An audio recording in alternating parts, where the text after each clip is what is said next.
This video is brought to you by NordVPN. Wow, it's time for another Doctor Strange is having a big multiverse crisis across time and space, or whatever this movie is called. Listen, there's certainly a lot going on in this trailer. I didn't make a video on that last one because, I don't know, I don't remember. I was probably tired, alright? But I'm not feeling tired now, I'm feeling great. I want to talk about all the stuff that's going on here. There's a heck of a lot to cover, including new characters like America Chavez, Scarlet Witch being confirmed as the villain, the multiple dimensions we'll be seeing, plus those Ultron drones, the return of Patrick Stewart's Professor Xavier, the multiple versions of Doctor Strange we're going to be seeing, and a bunch of other secret cameos that could very well be making an appearance. There are time codes in the description if you do want to jump to a particular section of this video. That would absolutely be fine. Leave a like if you could, and let's get going. Let's have a look. Okay, so it opens with Doctor Strange having a dream, or maybe a premonition, about the destruction of the Sanctum Sanctorum and how New York's a wreck. And he's like, oh no, I keep having this dream. What is going on? Now, obviously, a big part of this movie is going to be the consequences of him messing with the multiverse so Peter Parker can go to college with his friends. Still, you know, I think it's worth mentioning that all this multiverse stuff is not entirely his fault. I mean, yeah, a lot of it is his fault, but I think it was this, like, nexus point of people poking at it, you know what I mean? We got Wanda opening up her powers in WandaVision. We got the Time Variance Authority falling apart in Loki. So is it his fault? Yeah, probably a lot of it. Why did he do it? He shouldn't have done it. But if he didn't do it, we wouldn't have this movie, I guess. Now, a couple of the characters we see up top include America Chavez. Now, this makes sense as a character to team up with Doctor Strange, because aside from having, like, super strength and all the, you know, the regular superhero kind of powers that a person might have in this universe, she's also able to kick holes in realities to get across the multiverse. So again, that makes for a perfect pairing. We also get this giant squid-like villain thing with the eye in the middle. At first I thought this was a Shumagorath, but apparently this is a different character that looks a lot like Shumagorath, called Gargantos, who was actually an aquatic Namor villain. Namor, if you don't know, I guess could be described as Aquaman, but in the Marvel universe. And he also has little wings on his feet that help him fly and swim. Anyway, we might see him in Black Panther, Wakanda Forever, because his stories are often tied to that of Wakanda. We also get Rintrah, who is a magical cow person and also an apprentice of Doctor Strange. He's from an alien planet or another dimension or whatever, where cow people are literally everywhere. You throw a rock, you hit a cow person. I wonder how much of a role he is going to play in this. Because, you know, there's a lot going on here. But a bunch of marketing seems to be focusing on him also. So it seems as if he's going to have a somewhat significant role. And speaking of, Baron Mordo makes an appearance. Or at the very least, a version of Baron Mordo. Because if somebody shows up in this trailer and they have a slightly different haircut, there's also a very good chance that they're from a different dimension. He says something along the lines of, your desecration of reality will not go unpunished. Now, of course, the last Doctor Strange movie ended with him on a quest to take magic away from anybody who he felt was undeserving. And look, obviously he is in this movie and is probably going to play a significant role. I don't think he is the main threat, because it looks as if it has been confirmed that Scarlet Witch is going to be the main villain of this piece. Shout out to this shot in particular. Her bloodied face and the zoom in on the eye, that's very Sam Raimi. If you've ever seen Sam Raimi's Dark Man, there are obvious parallels there. Also, you might not know this, yeah, Sam Raimi, who directed the Spider-Man movies, who directed the Evil Dead movies, except for the reboot, who directed Dark Man, he's come back to the comic book world to make this one. And look, yeah, you can see a bunch of Sam Raimi-esque kind of stuff in this. There's obviously the horror element also, which is where he got his beginnings.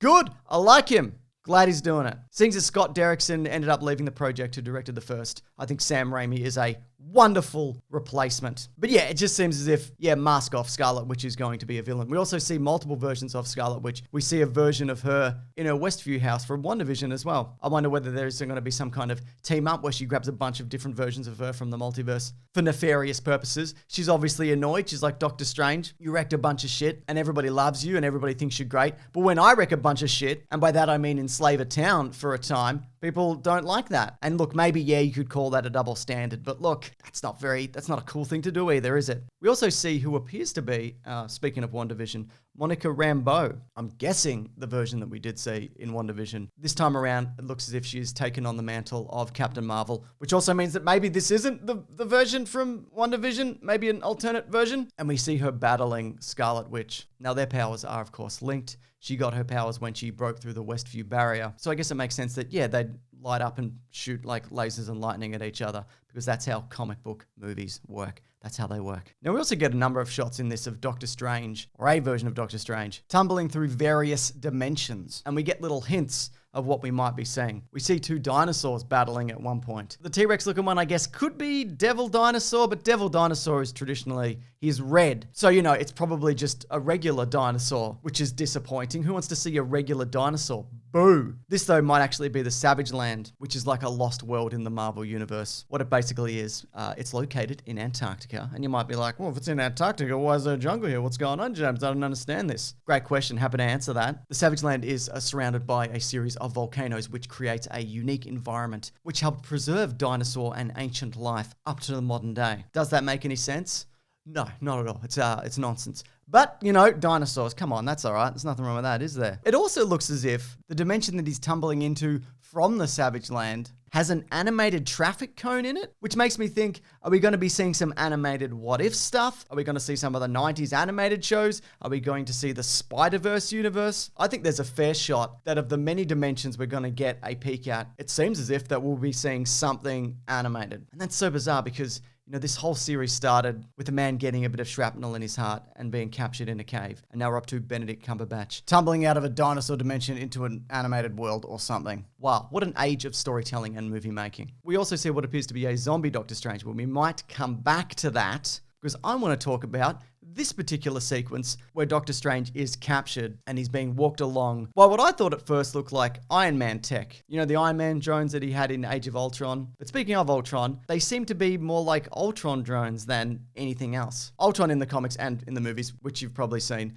yeah, he's a villain, but there has been times when, he's been reprogrammed for good, or someone will capture an Ultron drone and make it do a bunch of other stuff or whatever. And I think that's what's going on here, because he is led into a chamber where we hear the voice of Professor X. But not just any Professor X, the Patrick Stewart Professor X from the X-Men movies. So what is this? What is going on here? I mean, if I had to guess, I would say this is some kind of multiverse Illuminati situation. There appears to be maybe 6 chairs, and in the comics, the Illuminati consists of a number of different people. But basically, they just keep everything in check. You know what I mean? Make sure everybody's on the up and up. And also, they meddle in a bunch of stuff to do what they perceive is what's best for the greater good, which may, of course, not always be the case. So I guess if I had to take a punt on who's in this group, well, it looks as if that one might be Mordo. He's got the long hair and the weapon on his back. And just getting back to Professor X. Is this the original Professor X? And by that I mean, I think there's at least 2 Professor X's from the X-Men universe, because Logan isn't really connected to the other X-Men movies. It seems as if it's a sequel to a series of movies that didn't really happen in this particular dimension. Anyway, my point is, I guess, yes, this is Patrick Stewart Professor X, but I don't know whether this is the Patrick Stewart Professor X